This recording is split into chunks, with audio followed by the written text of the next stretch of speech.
अंबाला में आज हरियाणा के कैबिनेट मंत्री अनिल विज ने आज कई मुद्दों पर अपनी प्रतिक्रिया दी। शिवसेना नेता संजय राउत ने बयान दिया था कि मोदी रिटायरमेंट की चर्चा करने आरएसएस कार्यालय गए थे। संजय राउत के इस बयान पर विज ने तीखी प्रतिक्रिया दी और कहा कि आरएसएस कार्यालय उनके लिए शक्ति का स्रोत है और आरएसएस पूरे देश में भक्ति की भावना कूट कूट कर भरने के लिए माना जाता है। विज ने धमकी भरे लहजे में कहा कि आप कहां कहां जाते हैं, किस किस के पास जाते हैं, अगर हमने बताया तो बखेड़ा खड़ा हो जाएगा। विज ने कहा हमारी आरएसएस में आस्था है, लिहाजा हम तो जाएंगे। आरएसएस हमारे लिए शक्ति का केंद्र है। आरएसएस हमारे लिए, सारे देश के लिए राष्ट्रभक्ति की भावना कूट कूट कर भरने के लिए माना जाता है और वहां पे जाना तो किसी को तकलीफ नहीं होनी चाहिए। आप कहां कहां जाते हैं, किस किस के पास जाते हैं, अगर हम बता देंगे तो बखेड़ा हो जाएगा। इसलिए इतना व्यक्तिगत भी नहीं होना चाहिए।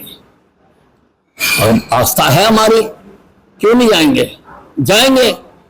तुम तो नास्तिक लोग हो, तुम्हारी ना किसी परमात्मा में आस्था है, ना किसी लोगों में आस्था है, ना किसी परंपरा में आस्था है।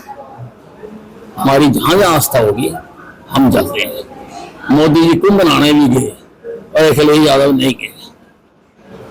मोदी जी जहां जहां आस्था है वहां करते हैं। पश्चिम बंगाल के मुख्यमंत्री ममता बनर्जी ने सनातन धर्म को गंदा धर्म बताकर एक नई बहस छेड़ दी है। इसको लेकर भी अनिल विज ने ममता बनर्जी को आड़े हाथों लिया और कहा कि हम किसी धर्म या जाति के खिलाफ नहीं, हम धर्म के नाम पर आतंक करने वालों के खिलाफ हैं। विज ने आरोप लगाया कि ममता बनर्जी ने बंगाल का बुरा हाल कर दिया है, इसलिए बंगाल में अपने आप को कोई भी सुरक्षित महसूस नहीं करता। विज ने पश्चिम बंगाल की तुलना योगीराज से करते हुए कहा कि योगी जी ने इतना बड़ा आयोजन कर दिया लेकिन किसी की गुंडागर्दी करने की हिम्मत नहीं हुई, लिहाजा अच्छा हो कि ममता बनर्जी योगी जी से कुछ दिन के लिए ट्यूशन रख लें। देखिए जनाब,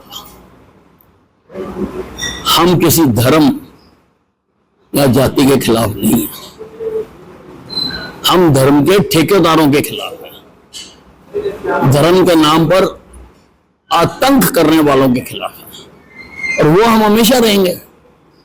ममता बनर्जी कोई अथॉरिटी तो है नहीं जो ममता बनर्जी की बात पर मानना चाहिए। ममता बनर्जी ने बंगाल का बुरा हाल कर दिया। आज कोई भी अपने आप को सुरक्षित महसूस नहीं करता। यह है इनकी आइडियोलॉजी। और हमारे योगी जी का देखो आप, उत्तर प्रदेश में कितना बड़ा आयोजन करवा दिया और वैसे भी कहीं पर किसी की गुंडागर्दी करने की हिम्मत नहीं पड़ती है। मैंने तो पहले भी कहा था कि अच्छा हो कि ममता बनर्जी योगी जी से कुछ दिन के लिए ट्यूशन रख लें। सपा नेता अखिलेश यादव का वक्फ बोर्ड को लेकर बयान सामने आया है। इसमें उन्होंने मक्का बिल का विरोध करते हुए कहा कि बीजेपी सब कुछ अपने कब्जे में करना चाहती है। अखिलेश यादव के इस बयान पर अनिल विज ने पलटवार करते हुए कहा कि ये जो टूटा फूटा विपक्ष है, इन्होंने हर सुधारात्मक कदम में रोड़े अटकाने होते हैं, चाहे सर्जिकल स्ट्राइक हो, चाहे वो धारा 370 हटाना हो, चाहे उत्तर प्रदेश में इतना बड़ा कुंभ का आयोजन हो, इन्होंने उल्टे बयान ही देने हैं, जिससे ये लगता है कि ये उल्टे काम करने के लिए पैदा हुए हैं। देखिए, ये जो आज का टूटा फूटा विपक्ष है, इन्होंने एक लाइन बनाई है कि जो भी काम होने लगे उसमें अड़चन, चाहे सर्जिकल स्ट्राइक होती है उसमें बीजे तरह तरह के बयान देते हैं, चाहे विकास की बात है उसमें भी तरह तरह के बयान देते हैं। कोई भी सुधारात्मक कदम उठाया जाए, धारा 370 करी, हटाई, जो कि हिंदुस्तान के चेहरे पर एक बदनुमा दाग था, खुश होने की बजाय उस पर भी विरोध करते हैं। राम जी का मंदिर बना अयोध्या में और इतना भव्य मंदिर बना, उसका भी विरोध करते हैं। कुंभ गया जिसमें 66 करोड़ लोग गए, आधे से ज्यादा हिंदुस्तान गया और कई देशों की तो उतनी आबादी भी नहीं है अगर चाइना को छोड़ दें, तो इतने लोग गए, आस्था है। ये उस पर भी उल्टे बयान देते हैं। ये तो ऐसा लगता है कि उल्टे काम करने के लिए पैदा हुए। हरियाणा के बिजली के दामों की बढ़ोतरी इन दिनों सुर्खियां बनी हुई हैं, जिसको लेकर जब हरियाणा के ऊर्जा मंत्री अनिल विज से सवाल किया गया तो उन्होंने कहा कि बिजली के दामों को बढ़ाने का काम एचआरसी करती है। हमारे ऊपर सिर्फ अपनी बैलेंस शीट उनको भेजने का दायित्व होता है, जो हम हर साल करते हैं। अब ऐसे में क्या करते हैं और क्या कहते हैं, इसका जवाब पहले नहीं दिया जा सकता। नहीं, देखिए, दाम बढ़ाने का काम एचईआरसी करती है। हमारे ऊपर तो यही दायित्व होता है कि हम अपनी बैलेंस शीट उनको भेजें, हर बार भेजते हैं। अब वो क्या करते हैं क्या नहीं करते, जब तक कुछ कहते नहीं है तब तक उस बात का जवाब नहीं दिया जा सकता।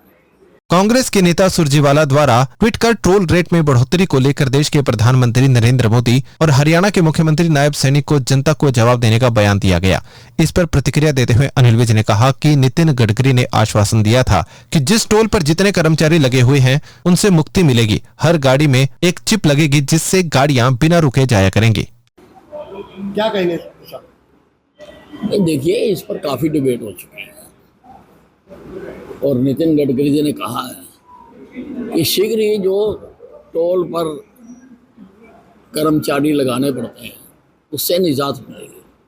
हर गाड़ी में एक चिप लग जाएगी और गाड़ियां स्मूथ जाया करेंगी, रुकेंगी नहीं और उसका जो भी रेट तय होगा उसके हिसाब से उसको चलाया जाएगा।